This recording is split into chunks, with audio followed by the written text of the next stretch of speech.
From Quint and Global Business Culture. Welcome to this webinar and thank you for joining. We still have people joining in. Just to give you a little bit update, we had 375 people who registered. Not all of them are yet here. We had people from India logged in, Italy, UK, UAE, I can see Philippines, from US, Turkey. So thank you for joining and we look forward to an interactive session.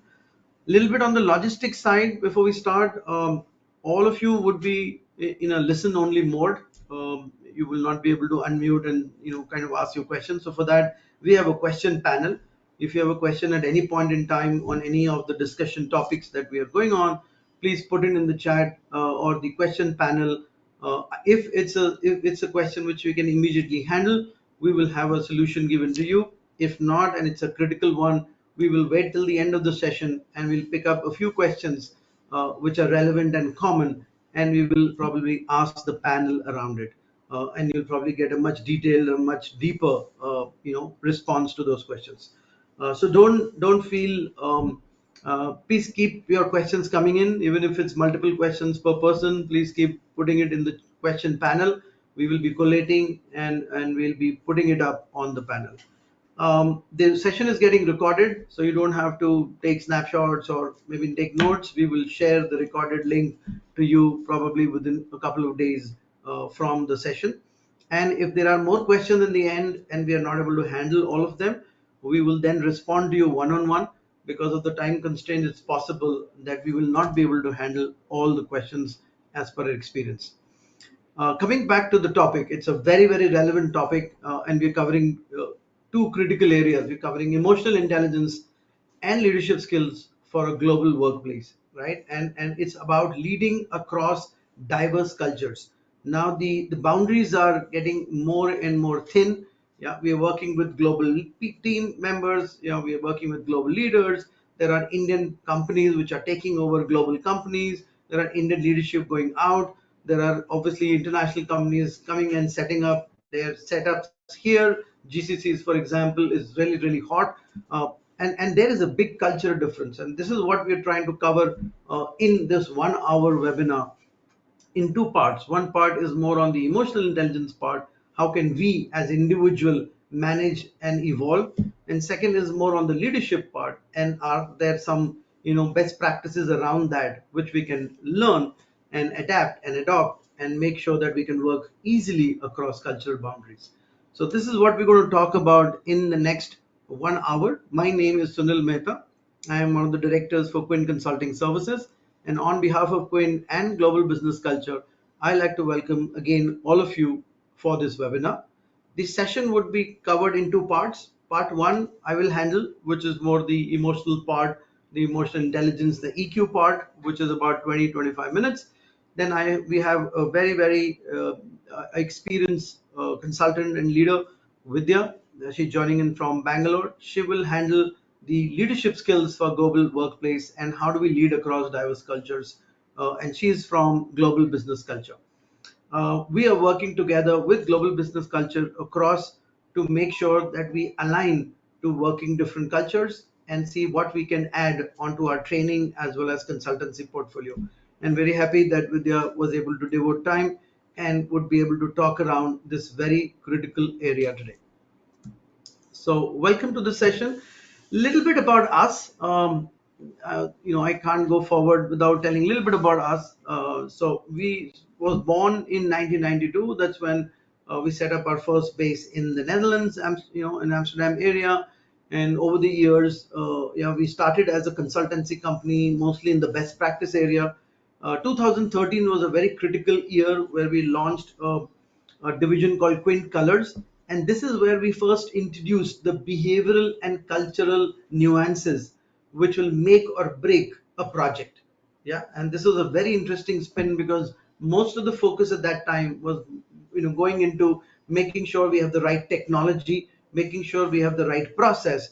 But I think not everybody was talking about make sure you have the right people. And 2013 is when we introduced that concept, Quint Colors, where we said you have to have the right people, yeah, at the right roles, so that all three working together will actually achieve the said objective. Yeah, and What we used to call Quint Colors was recherished as Tal Success in 2021, and we relaunched it as a different brand. And obviously, over the years, there are other areas that we covered, but the focus of today is mostly on the human side. Yeah, what earlier we used to call as soft skills is no longer called soft skills. It's called power skills, because that has much more powerful than the technology orientation or the process orientation or the best practice orientation that you do from an end-to-end perspective. And today we're going to talk around that.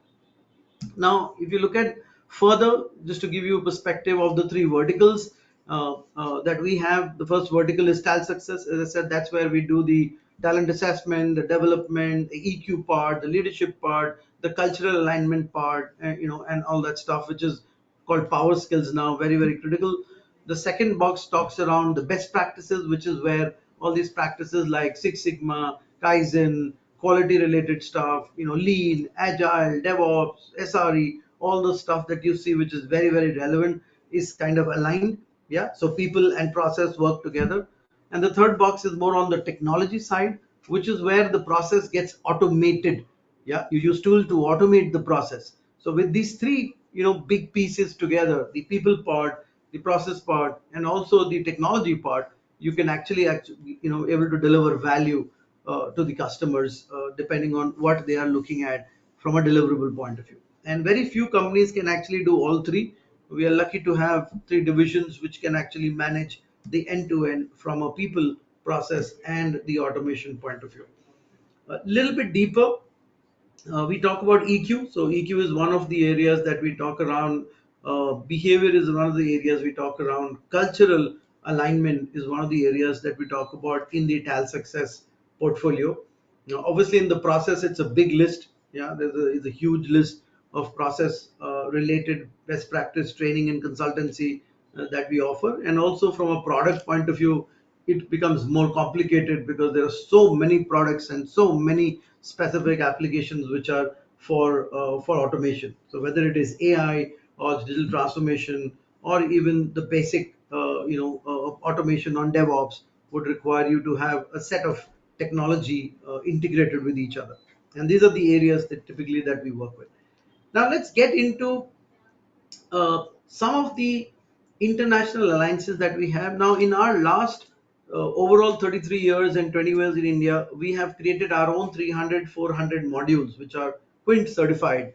But also we've kind of aligned with global, organization which are best in class, which bring specific, expertise to what we offer. So the top few ones are more on the best practices. So PeopleCert brings in more on the ITIL, the IT related, support and delivery related, DevOps related, yeah, agile related and stuff like that. APMG, Exin, ISTQB more on the other areas of testing and SIAM, etc.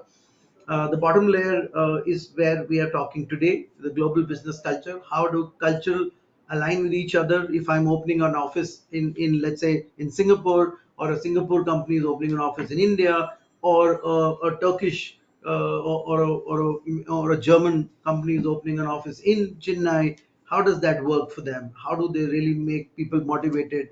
And if I'm taking over an Indian company, which happened recently and is keep happening, is taking over or a Finnish company or a Dutch company, how do we relate with them? How do we get the maximum out of that acquisition that we do? Acquisition of the company, acquisition of the people, and acquisition of the product and services that they offer.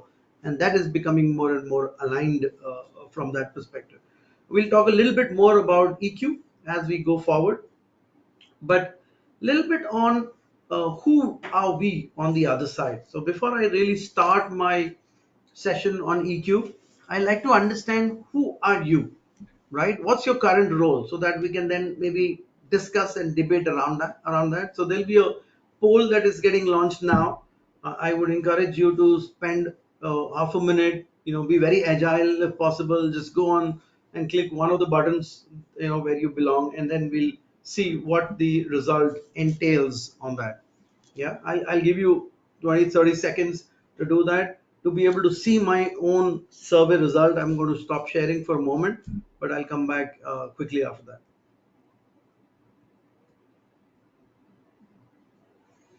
So I see a lot of you already participated, but we still have 35% who have not yet voted. So that's nice. Okay, we will give another 20 seconds for the other 25% to vote as well.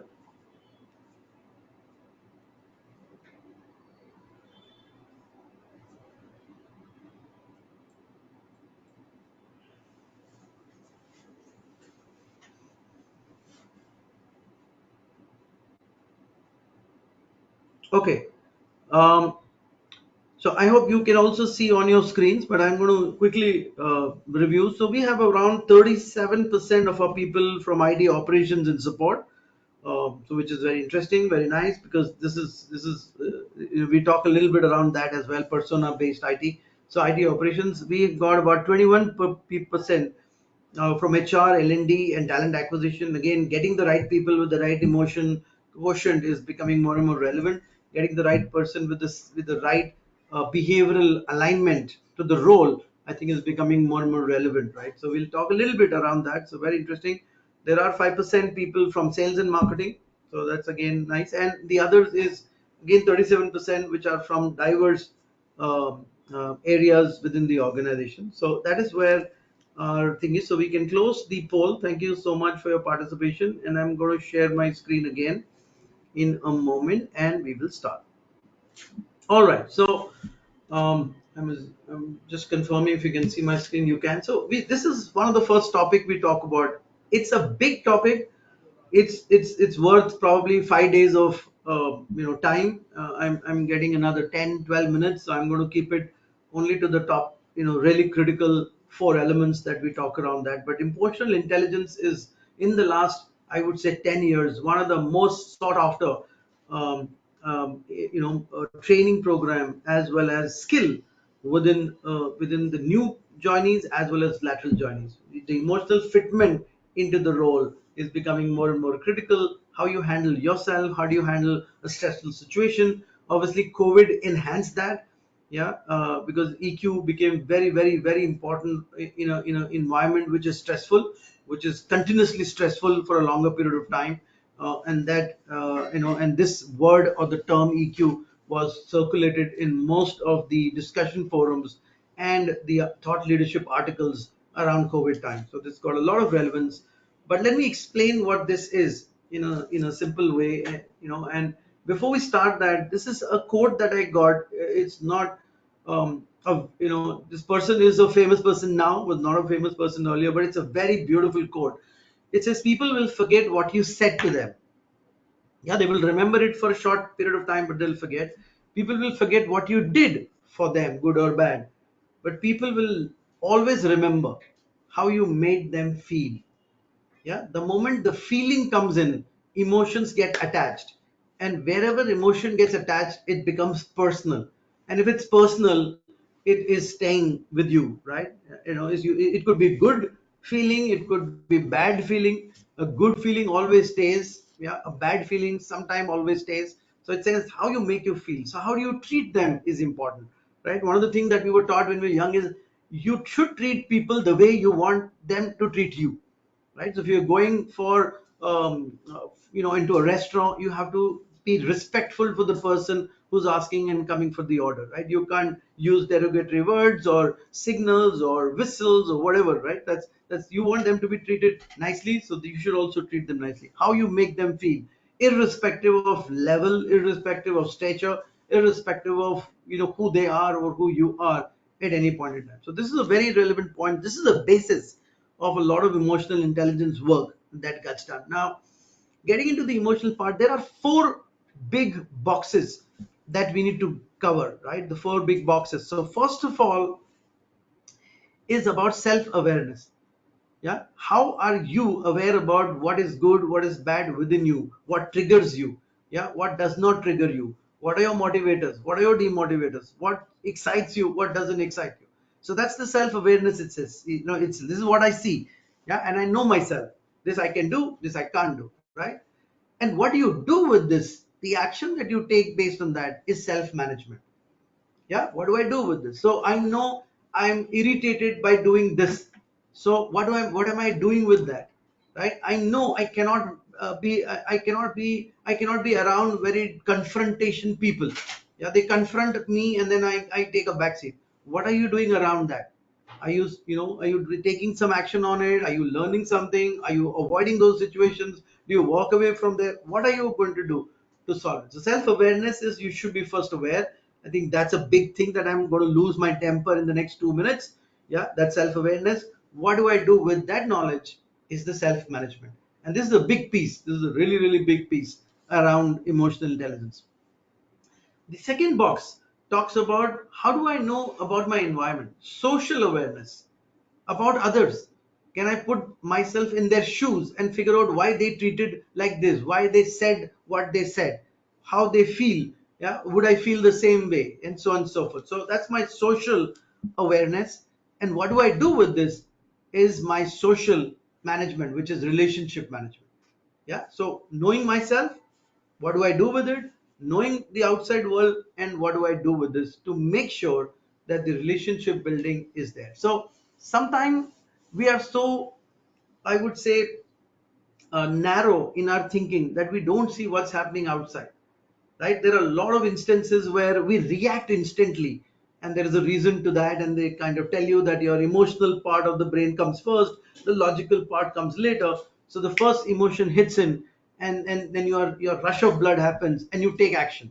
You say things, you do things, you react in a way, and within the next 10, 15, 20 seconds, or maybe a little more, the moment that thing reaches your logical brain, it says, we've done something wrong, and you repent that. But it's already too late, because either you said something which you can't take back, or you did something which you can't take back, or you already sent a mail that you thought instantly it has to go in, and now you will probably recall it or try to, do whatever it needs to be done. So this is a big piece: self-awareness, self-management, social awareness. The whole EQ is around that. Now it sounds simple. How do I know my social awareness levels? How do I know my self awareness level? Now, if you go out and search, there are lots and lots of assessments which are available now, which were not there 10 years back. But over the years, there are a lot of assessments. Some of them are Indian, some of them are American, some of them are across the globe, which give you a score on each one of those four parameters. It also gives you a benchmark score of how your role is as against the rest of the roles. So if you're a project manager, yeah, you're a product manager, you are one of the IT directors, how is your level as compared to, let's say, a benchmark level? Are you good? You need to improve, you need to go down. What is it need to do? So there are a lot of assessments available. You can find that out.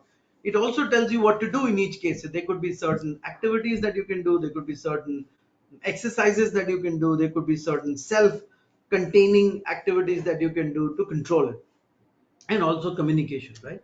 So this is one big piece. But how does it help? These four boxes, if you do, help you in effective decision making at that point in time. Yeah, not be emotionally aligned, not be logically aligned, but how do you take a decision? Now people say that most decisions either are through the heart or through the brain, right? It's logical or emotional. Yeah, and you justify either one. So if you've taken a decision which is emotional, you can justify it. If you've taken a decision which is very logical, you can justify. If you see people around you, they are very different type of people. Some people are very logical in most of the cases, and they will look at logic first, then emotions. There are other people who will put emotions first, then logic. It doesn't, why they bought this is because of emotion, why they are doing this because of an emotion. There's no logic. So again, your decision making depends on who you are as a personality, more emotional or more logical, right? The way you collaborate with people, you understand what they're thinking, you can preempt what their reaction could be, and that will make you a much better personality and much better person to collaborate. Yeah, you could be a much better leader.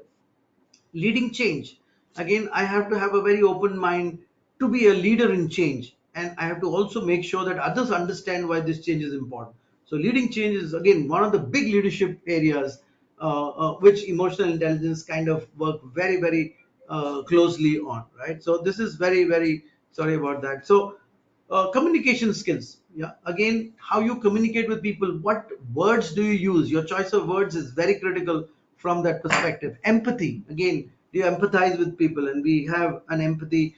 Like again in COVID, we had seen so much of I would say deaths across the world, that it was so difficult for people to empathize, and kind of say the right thing. So again, saying the right things at the right time. And conflict. You are in a confrontation situation. How do you handle that in the most logical way, in the most apt way, without fighting or killing each other, right? So how do you manage conflicts? How do you work out a solution and not avoid it from a point of view? So these are some of the areas that we did talk around. Now I'm coming to some alignments, and Vidya, I'm going to talk a little bit more about that. But how does EQ align? We saw a little bit alignment last slide, but I'm going to go a little bit deeper. It's a self-awareness enables cultural sensitivities. Yeah, we need to understand what the other person's triggers are, what the other country's triggers are, and try to avoid that discussion. Right? If they are very, very sensitive towards certain things, we should avoid those and make sure that we don't rub them the wrong way. Yeah, empathy bridges cultural gaps. So, for example, when I started working in a Dutch company way back in 2004, Dutch people are very direct. Yeah, I mean, I learned the long way, and I thought they were very rude in the beginning. They would say things directly to us, and we are not used to that. We are more, fortunately, we are more British. We will kind of, be a little bit more, not direct. And that way, it took me a couple of years to figure out that they're not rude. That's the way the culture is, and it's a good culture because you say what you feel, and it's not emotionally aligned. They're just saying it matter of fact, and you pick it up and you work on it, right? And next day they're back to their normal sense. So it's very important to understand how people work. How should you be direct, should you be indirect, what are the best way to speak to them, what could be the best way to communicate, in a should it be a mail, should it be a call, should it be a flurry mail, should it be a direct mail, how do you communicate, how often do you communicate, and the language that you use in communication is also very, very critical. Then we talk about emotional regulation supports intercultural harmony. What do you mean by regulation? How do you handle that situation? How do you regulate your emotions will actually decide the next course of action. Yeah, so you are in a difficult situation. The salary is not getting increased, and you've been working very, very hard. The company is not growing, and there's a discussion, which is a heated discussion. How do you manage your emotions? Yeah, and how do you really create harmony and make sense out of it is very, very important, right? And work obviously will get done once we are at the base level of emotion, not with heightened emotions at any point in time. And cultural adaptability also makes is rooted in emotional flexibility. I need to be flexible. I can't be rigid. Even if I'm the managing director of a company which is running a let's say a factory in Germany, I cannot be rigid. I have to listen to people. That's the way the culture is. I cannot, it can't, it's not a hire fire kind of a thing. It's not that I'm the leader and whatever I say is true. That's not the culture there. They would like to be a contributory thing. They would like to listen to people, take their inputs and then probably take a decision, rather than saying it's a top down approach, everybody has to follow. It works in an Indian environment maybe earlier, not now anyway, but it might not work in any other environment. So how do you adapt, yeah, to different cultures? Knowing the cultural nuances is very, very critical. What works in China might not work in Australia, might not work in Saudi Arabia, might not work in US, right? So, and some things will work. So how do you make sure that what works and what doesn't work, what kind of knowledge you should do, is very critical. And we're going to talk a little bit around that as we go. But there are five more points I want to stress before I hand it over. Conflict resolution, one of the very, very critical things. And today people who are able to manage this conflict resolution are top leaders, and are really looked after in organization, because in case of any conflict, if you are logical and create a, I would say, binding agreement between two parties, I think that's a great solution people can come with. These are problem solvers, and problem solvers are rare these days. So how do I resolve a conflict? First of all, understand why it's arising. What's the root cause?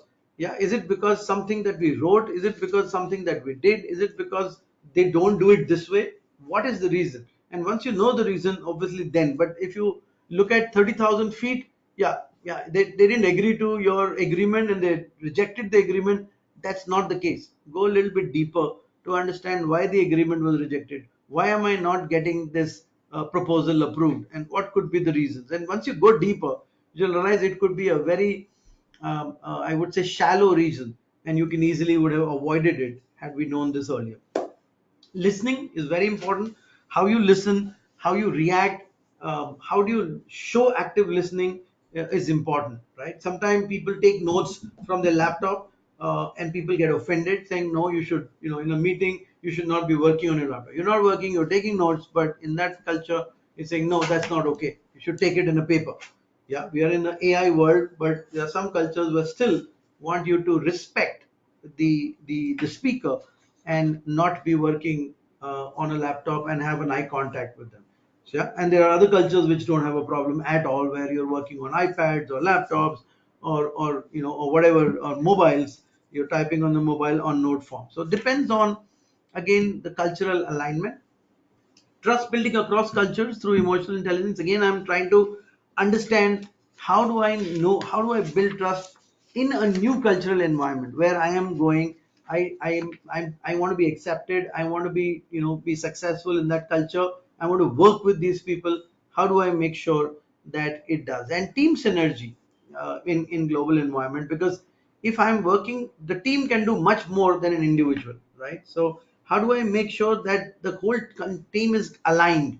And a lot of work has happened on individual performance and team performance, right? You have EQ for self and you have EQ for teams.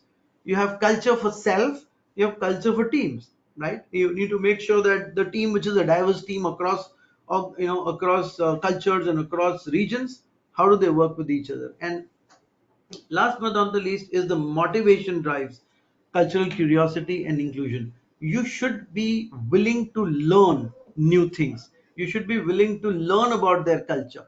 I feel very excited when somebody comes to India and at least tries to learn some words before they come. It could be ridiculous. I would say pronunciation, acha hai, and theek hai, all that. But at least we appreciate that taking the time off to learn a language. And the same goes for you. If you're going to Germany for a longer project or even for a shorter project, and you are curious to learn the language, they appreciate that. Even if what you're saying is not factually correct or syntactically correct, but at least you were curious, you learned, you're trying to give the respect to that language by learning, and you're trying to be part. So it's more inclusive. People like you to be involved in their country, in their culture, use the language, use the dress, use some of the good things about that culture, and then it works together. So in a short period of time, I'm able to give this information to you. As I said, there are four big boxes on emotional intelligence: the self part, yeah, as well as the outside the self part, which is the how do you know about the others and how do you manage them? How do you know about yourself and how do you manage that? If you're able to build these four boxes, your internal satisfaction, external satisfaction, the way you bring out the best in you and the best in others would be much, much, much higher, and your relationship would be much higher. The amount of quality of work that gets done would be much higher within the teams and across the teams, across the cultures as well. So, with that, I like you to hand over to Vidya. Vidya Subramaniam is a very, very experienced professional. She spent more than 20 years and she's been working on cross-cultural teams, in Microsoft and Citrix. So she knows what works, what doesn't work. Some of the stuff that I talked about, probably she had already faced some of them.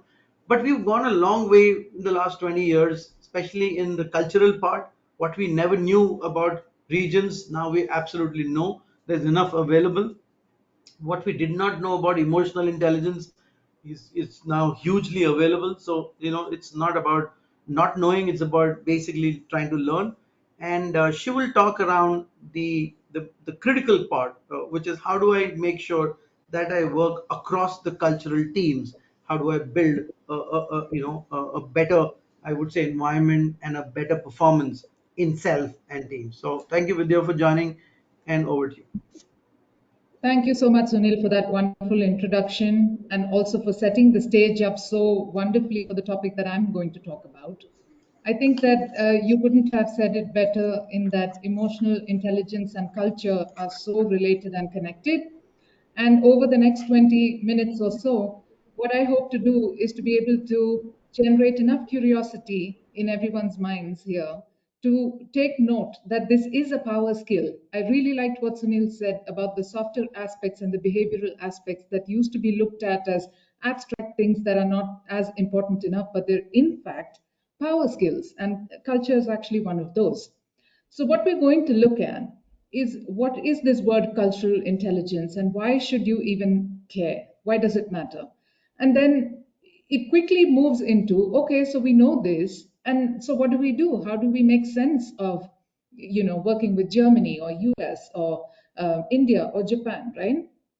So there are several ways to make sense of it. Today, I'm just going to introduce you to cultural dimensions, which is one of the frameworks available to decode culture. I'll share with you some very interesting examples of how cross-cultural misunderstanding really happens at the workplace and leave you with some recommendations, okay? With 20 minutes, let's say, we can just about scratch the surface. And just as Sunil said, we could talk about this for days and hours. But keep your questions coming, and if there are some of those that we can answer before the session's over, we'll be happy to do that. Right. So let's start with a poll question. So I hope that you can all see this image on the screen. I'm going to leave it there for a couple of seconds before the poll actually comes up. And you can respond to the poll to let us know what you see in that image.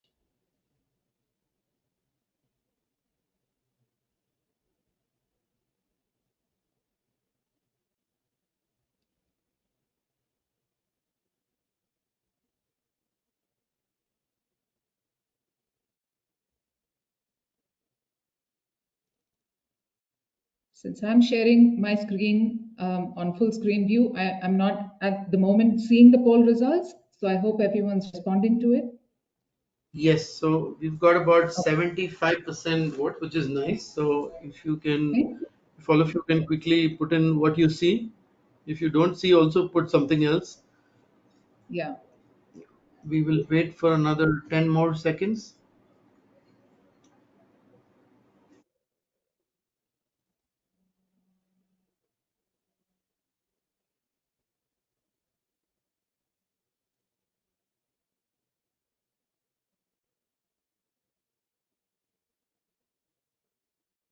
Vidya, I don't think you can see, but let me explain. So, 61% of the people have said they see a frog. Okay. 22% see they see a frog and a horse. Okay. 13% see neither a frog nor a horse, but something else. And Okay. 4% see a horse, right? So 61% says frog, 4% says horse, 22% says both, and 13% says they see something else. Maybe, not a frog, not a horse. Yeah. Perfect. Thank you, Sunil, for sharing that.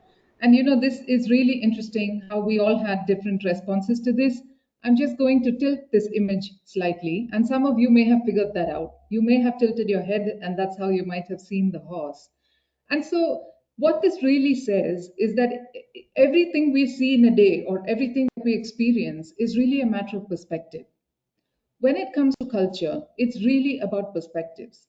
There is, one can't argue that one culture is better or worse than the other, or something is right or something is wrong. But really, because of differences in perspectives, what's totally appropriate for one culture may become completely inappropriate in another. And that's what we're going to delve into today. So, talking about culture, I think if we were to ask anyone to describe what it is, people would say things like it's a way of life, it's our societal norms, it's our traditions, beliefs, language, food, and all of those things, which is all true. That's all correct. But there are three aspects that I want to call out for the purpose of today's session. And these three aspects deeply influence how each of us think, act, and react in the world out there. And it also helps clarify some common misconceptions that exist, okay? First of all, I think we'll all agree that there are universal characteristics, which means irrespective of which country you belong to, as human beings, we have certain characteristics that are common. And examples of these are our survival instinct, in danger, the fight or flight response, a huge range of emotions which only humans are able to experience and express. Those are universal, okay? It exists everywhere. And then people will often argue, but no, I'm unique. I'm different from this person. And that's true. Two people are not really exactly the same. We all develop an individual personality, which is a result of our own life journey and the experiences that we've had. And even siblings from the same family don't always turn out with the exact same personality. These, what that actually does is it creates a variable. It makes it sometimes complex and challenging for us to work at an individual level with somebody else. If you're working with hundreds of people, it's hardly practical for you to know each one's preferences, each one's background, and how to adapt to them, right? So, national culture actually comes into play here because the country that somebody was born and raised in, or at least the country where they spent their formative years, let's say the first 10 or 12 years, has played a huge role in shaping how they think, act, and react in the society. And in the context of culture, we're always careful not to stereotype and say that everybody in India is a certain way, or everybody in the US is a certain way, or every German is the same. We can't do that. But in national culture, there are certain common themes that bring and bind people together. So most people, most of the time, belonging to a certain country or a certain culture, tend to prefer to do things in a certain way. And how we've acquired this culture is really through a lot of conditioning, which has happened to us from the time we were born, through our families, through our friends, our education systems. And what this has done to us day in and day out at a very subconscious level is that it's told us how to develop a view of the world and how to see it. So we all see the world with lenses that were made by the country that we live in, right? And so this is true for somebody else in another country. And then when you're looking at the same thing, like a frog or a horse, or maybe some people saw a snake or a cow, I'm not sure. But we look at the same situation, but with different sets of lenses. And then that's where the story of the misunderstandings begin. Okay. So let's get a little bit deeper into that as we move forward today. What does intelligence mean then in the context of culture? So, the ability to really start to recognize, to notice that there are so many cultural nuances that I'm seeing when I work cross border. My French manager doesn't appreciate me when I do something, but when something goes wrong, he's immediately quick to criticize. Or my US counterpart is always interrupting meetings, she always has so much to say. Or in India, the manager walks into the room and suddenly the air changes and the teams become quiet, etc. Right? We notice these things, we sometimes don't make much of it. But these are small cultural nuances that have a deeper underlying meaning. So, the first thing is the ability to start recognizing, identifying, and accepting those. And then it's not an excuse, right? The last thing we want is for cultural differences to become an excuse for someone to just say, this is what it is, right? What we want people to be able to do is move to the next level and say, now, how can we develop culturally sensitive strategies so we can overcome these problems? And I think what all of us need to accept is that multicultural teams are actually a strength. Just imagine the power of those diverse perspectives and diverse experiences and how that can actually aid in creating a world class team. All right. So that's what cultural intelligence is. And so, why should you care? Because organizations, when they miscalculate this aspect, when they overemphasize the importance of technological competence, processes, tools, systems, resources, and all of that, but then they kind of keep cultural awareness, emotional intelligence, etc., as an afterthought, then what tends to happen is in the process there's loss of trust, not just amongst team members and internally, but also with clients and stakeholders. There's also employee frustration. People leave if they feel this is not an environment that they can cope with. And a global business culture, we really believe that the biggest problem with cultural missteps is very costly delays. And I can't emphasize the impact of that as much, but it's really Imagine you do not consider cultural differences and you go all out to do something, it fails, then you realize you need to have taken culture into account and you now have to redo everything. If that means from hiring to onboarding to setting up your processes and everything, rebuild the trust that you lost, rebuild the employee satisfaction, by which time people have probably left and now you have to start the cycle all over again. That's why we say that's costly delays, okay? Extremely costly. So this is why it matters, and this is why organizations need to consider cultural intelligence while they are preparing either to set up GCCs in India or for acquiring companies from other countries or to work or set up new locations in new parts of the world. Okay, right. So what do we do? How do we decode this? We like to call this the dilemmas of life. And the reason for choosing the word dilemmas is because there is no right and wrong.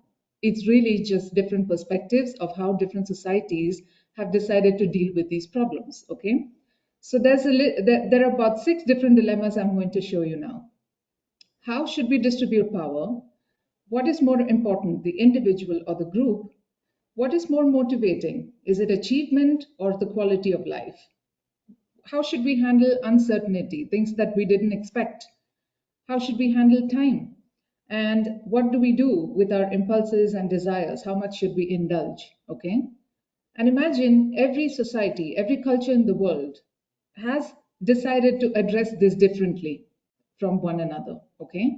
And so that results in the differences in expectations, the differences in the preferences, the styles, the way we see things, the way we perceive things, and vice versa. We're referencing Professor Gerthoff's studies, Cultural Dimensions here.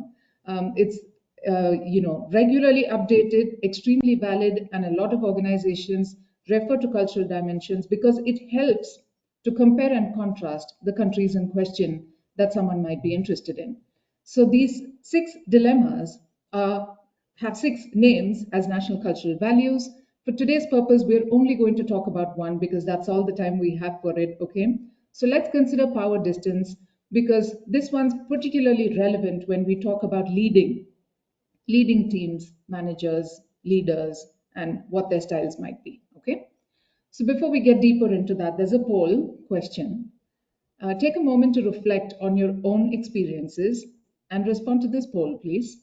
What kind of leaders have you worked with more often?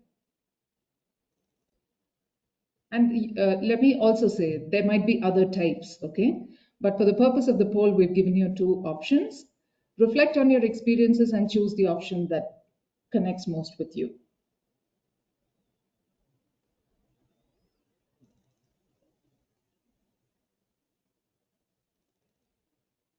Okay, we've got about 52%, 55% now. So Okay. if we can quickly get, yeah, we've got about 60, 75. Okay, good. So we'll wait for another 5, 7 seconds. Sure.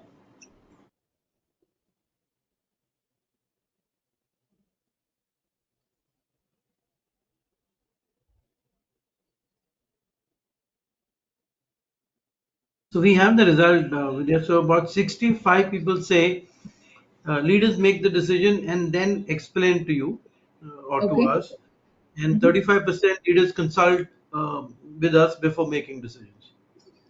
All right. Thank you, Sunil, for sharing. And thank you, everyone, for sharing your opinions as well. So it just shows you how different leaders can be. And does culture play a role in how they actually conduct business? That's what we're going to look at now. Okay. So power distance in simple terms means what is the degree to which differences or inequalities between people who are in charge versus people who might be subordinate or in a junior level, what is the degree to which it's accepted in different societies, okay? So here's a value scale with numbers from 0 to 10. I do want to call out that they are just there because each of these numbers are to indicate a particular country and where they belong. So they are there just to show you the relative position of countries. They are not scores, okay? So it doesn't mean if you see a country on number 10, that country is fantastic. And if you see a country on 0, that's very poor.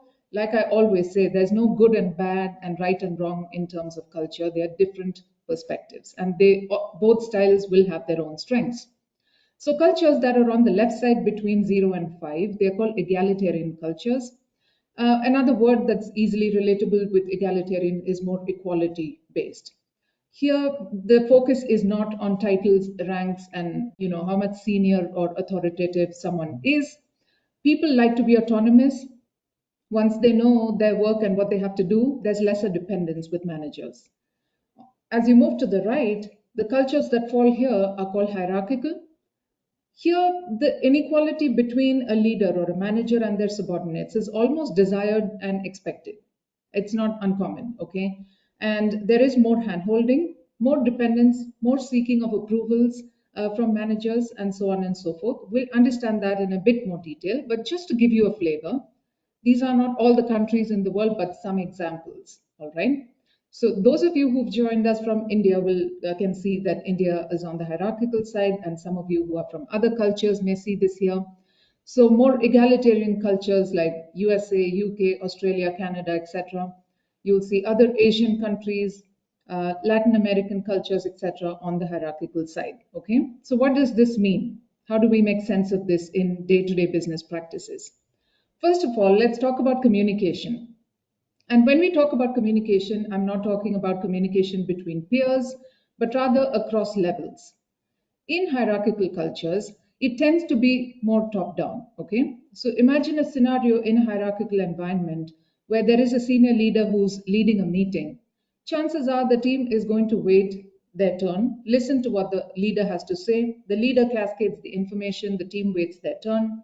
Rarely will you find them openly challenging or disagreeing with something that the leader has said, because in hierarchical societies, there is extreme amount of respect shown to people in position or power. Okay, that's not a bad thing. It's just that's how it operates within that society. Okay, so a person, if they disagree with someone who's senior to them, would probably have that conversation with them separately, one on one. But challenging them in an open forum or in a group setting has a disrespectful connotation to it, and so people hesitate to do that. However, in egalitarian cultures, nobody is thinking about the title or the rank. People are talking about a topic, and if that topic and the person listening to the topic has an opinion, a disagreement, an idea, or something to be said, or a question to be asked, then they will interrupt and speak straight away. There is no fear of I'm interrupting someone who's senior to me, or I'm going to get into trouble for asking this. There is no such thought, because the consequence is not based on how many levels above or below somebody is. The second key aspect when it comes to decision making in hierarchical cultures, the responsibility for making the decision lies with the leader. So if you think back and to the poll, and many of you did answer that the leader makes the decision and then explains what needs to be done. And that is almost like a safety blanket. I don't see anything necessarily wrong with that. It's just that cultures where everyone's consulted, people are able to make decisions on the work that they do, they find this as strikingly contrasting. So in hierarchical cultures, big decisions about workload, resource management, new ways of doing things, all of this will be discussed with the manager. Managers tend to be kept in the loop. You might have also seen managers being always copied on emails for visibility, whereas in egalitarian cultures, if you are copying the manager, it almost looks like you're escalating. Because in egalitarian cultures, people directly go to the person who's the SME. There's no need to include additional levels in it unless there's a problem. So people are expected to make decisions pertaining to their role and their work stream. And a third area, a lot of the companies that we work with, if they are Western companies, one of the feedback pieces we always get for hierarchical cultures like India is that, oh, they're very good at following direction. They'll do A, B, C, and D if you tell them to do A, B, C, D, and E, but we don't see them thinking outside the box or taking initiative or coming up with new ideas. And being an Indian myself, I know that that's not true. So many times when I hear that kind of feedback, I think, but Indians have some fantastic ideas, but what is causing this? So it is the hierarchical nature of leadership that causes that, because employees don't necessarily feel comfortable sharing their idea or solution in a forum without running it past their manager. Not because of anything, but it's again a form of respect. Okay, let me keep my manager in the loop. Let me ask my manager what he or she thinks about my idea. Maybe it's not my place. Maybe I'm going to step over someone's toes. So it's a lot of that that's going on in that person's mind. And so often new ideas also get discussed within a team, probably with a lead or a manager or someone senior. And then when there is that nod of approval, then the person feels more confident in taking that initiative or sharing that in a cross-functional meeting. But all of you would have noticed the reverse is true on the egalitarian side. Imagine you're working with a US-based organization in meetings, even if it's a cross-functional, cross-department project. If one person has an idea on how something can be done differently, they quite freely express their opinion without thinking about levels, titles, ranks, and all of those things, right? So it's just to show you that subconsciously there are so many layers, so many things we think about, depending on the culture that we belong to when we are making a simple decision at the workplace. All right. So I'm going to ask you one more poll question and take a moment to reflect on this. How often do you consult your manager before proposing a new idea to your international team or colleague? I'd be very interested to know what your experiences are.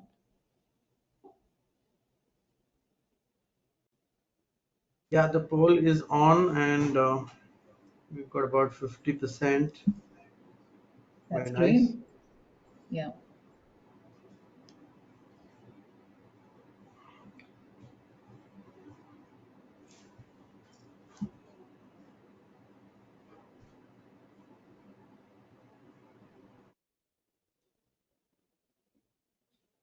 Okay, so we've got the results now. We've Okay. got 47% who says always, and Okay. 40% which says sometimes, and 13% says never. Yeah, That's how, a often great do you? mix. Yeah, it's a big Yeah. mix. Yeah, Thank yeah. you. Thank you, Sunil. And I think that just goes to show, and I know that we have people who have joined us from different cultures today. It just goes to show that, this is how it is. And in some places, we feel comfortable doing it. In some places, we want our manager's approval before we do it. And no one can be accused for being wrong. It's really just a different perspective. Thank you for sharing that. Right. So I want to also give you some concrete examples before we, kind of wrap my section today. The misunderstandings happen because it's not just that we see differences, we take it to a conclusion in our brain because our brain wants a conclusion. So we see a behavior and then we make a judgment as well. Some of these you might find to be funny or exaggerated, but trust me, in our area of work, in global business culture, we talk to clients and employees every day, and these things are true, they actually happen. So let's look at how egalitarian cultures see some of the behaviors and what is the perception they make. So if someone from an egalitarian culture sees that people don't speak up in meetings, that behavior is perceived as the team's just not interested. I think they're disengaged. If they don't ask questions, then the assumption is okay, everything is clear. I don't need to do anything more. If the team doesn't share any new ideas or solutions, then the perception is I think the team just lacks competence. They just follow A, B, C, and D, but they've not shared a single new idea in the last 6 months. Okay, so the judgment being made here is quite severe, that is lacking competence.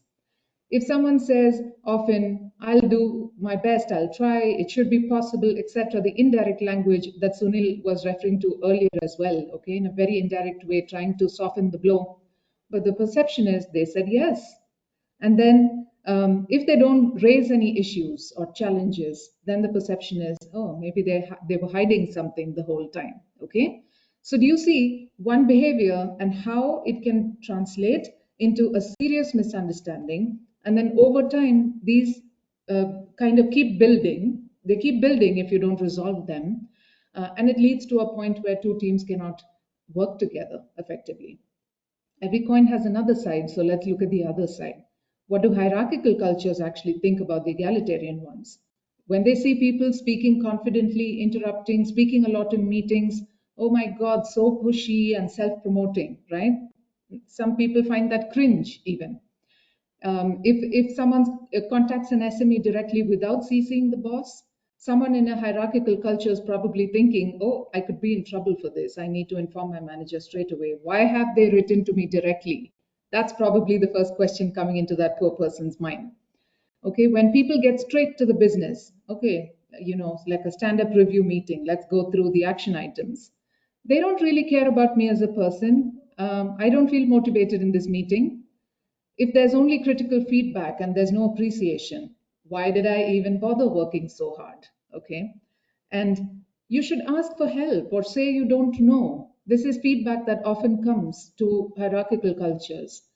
And the person is actually nervous by this point. They're thinking, my career is finished. Okay. So, looking at these examples, you can see how it leads to demotivation of staff, employee frustration on either side, attrition, which is a serious problem, okay? And all of these can be managed better if we find strategies that are culturally sensitive early on. So, the $1 million question, who should adapt to whom, right? There's no easy answer to this. But what we usually say is it's not a one-way street. We cannot always expect one country to adapt to the headquarters culture. It doesn't work like that. Both teams need to recognize that this is important and they need to come up with a way that's mutually agreeable and respectful for both. Okay? So we can't obviously get into the details of it in today's session, and I'm also looking at time. So I just want to leave you with a few pointers here. Egalitarian cultures need to recognize the chain of command in hierarchical cultures. If they don't speak up in meetings, try contacting them one on one. Proactively offer support because you know they're going to hesitate to ask. But if you're in from a hierarchical culture, then we have to start empowering teams to make decisions. People need to feel that it's okay to speak up and voice agreements. When you need help and support, you need to ask for it, okay? Otherwise, you're going to get left behind. So similar to this, we have plenty of practical recommendations that are rooted in real examples that we offer through our workshops. And that's kind of what I want to leave you with. At Global Business Culture, we offer a whole range of services specifically designed, to build globally agile teams and confident leaders across the world. So we do specific intercultural awareness training, both for global awareness, but also specific countries. People come up and say, I want to learn about Germany and so on. We also do dedicated programs on building global leadership. We have e-learning offerings apart from instructor-led sessions that we do. And some organizations are interested in assessing their culture and also get to a desired culture state. We also assist with that, okay? So before we get into questions, there's actually one last poll for all of you. If any of these learning paths are exciting to you and you wish to learn more about them, please indicate your preference in the poll. Yeah, the poll is live. We've got about 8 questions which I have with you. So it's a tricky task to select. So I'm just going to wait for people to respond. 30% have done. So please quickly put in one of the boxes and we'll quickly get into questions.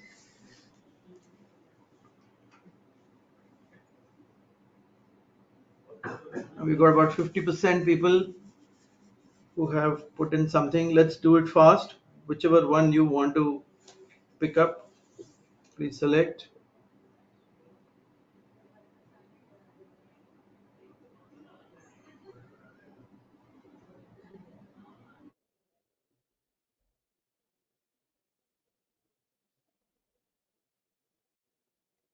Okay, so now we come to the closure. Thank you so much, Vidya, for your time. I Thank have a you. lot of questions, so I'm going to select a few. First one is from Narayan Murthy. He says, how do you rate the cultural nuances between the Indian states? Because each state is a country in itself. What have been your experience across states? And I'm assuming not across states in the south, but let's say south and north. It's a big, big cultural divide as well. So, any thoughts on that? Sure. So a lot of people do ask us about regional differences, and regional differences do exist. And it's true for India, it's also true for most other countries. And it's difficult to get into each of those nuances at the start unless it's a specific request. We always recommend that a good place to start is to start with the national culture. And when that lays a foundation, when you understand the common themes and the values that bring together the people of that nation, it becomes easier to then understand the regional differences as well. Yeah, thanks, Vidya. I'm quickly going into another one. It says, how do you assess the cultural, how do you assess the, okay, so the question basically is, how do you assess the cultural alignment of an organization, really? Because we talked Okay. about cultural readiness. How do you know what's missing and what needs to be done? Right. So it's a long process. I'll try and give you a simple answer. So generally, we start with an assessment, which is a detailed questionnaire that helps gather what is the present culture in the organization. And then that gives us a report or a result of what is the present culture. And then there'll be a series of collaborative workshops with the C suite of that organization, the senior leaders, to understand where they want to be, what is their desired culture, and which values are they looking to map to versus where they are now and what that gap is. And then we have to build specific strategies to bridge each of those gaps to help that company get to where they wish to be. That's the short answer I'm giving you now. Okay, I've got another one. Um, it says, why do so many India managers insist that India is not hierarchical when, from a UK perspective, it is obviously very, very hierarchical? I think you picked some part of it, but you want to comment briefly on it? Sure. Actually, when we are in something, we don't realize it at all. We don't even think it is different or normal. Okay, like I was saying, it's a very unconscious way in which we have learnt our culture. So a lot of the practices that we follow just come to us naturally. We don't question it. Okay, unless somebody else points it to you and says, this is how this came across, this is how you behaved. My colleague at Global Business Culture says fish cannot see the water that they swim in. I don't think there's a statement that's more true than that. Okay, so that's probably why.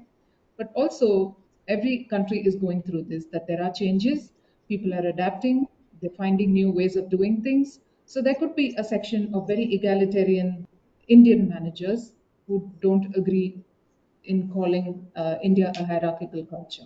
But the truth doesn't change, there's an equal proportion of every style. Okay, I'll pick one last one because we are running out of time. It says, this is from an IT person. It says, which is more difficult to solve, international companies building GCCs in India, that's a cultural thing, and Indian companies setting up offices outside of India? Do you see the same cultural nuances, or do you see a difference when Indians set up outside and send leaders there?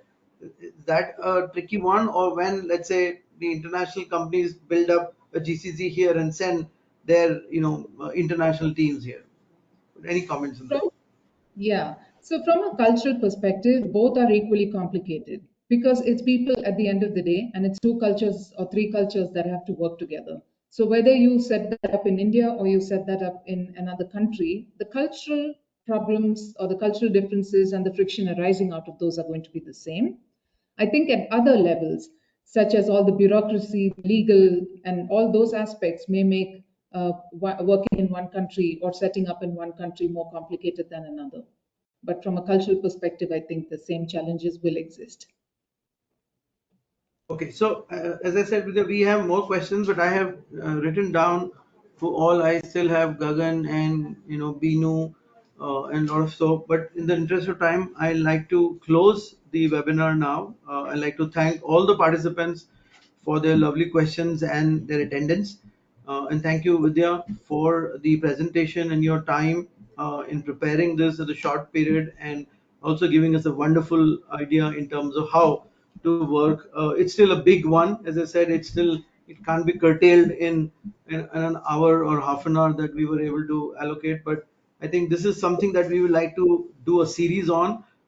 Yeah. Since the basic thought process is good and we can kind of relate it, we'd like to run more of these for our, for our people and for our audience, and we'll come back to you soon on that. So thank you so much for joining in. Sure. I have a lot of questions saying, would we get the PPT and recording? Yes, we will get the recording, which anyway has all the slides. So you should, we will just need to edit it a little bit and get legal okayed from both the organization, and we'll release it. Yes, Vidya, you were saying something last. I was just saying, Sunil, it was wonderful collaborating with you on this. Thank you for the opportunity and the platform. And I really enjoyed this webinar today. And all the participants from wherever you joined us, thank you for investing the time. I hope you found it useful. Thank you. Yeah, thank you. Have a great evening. Take care. Bye bye. Bye.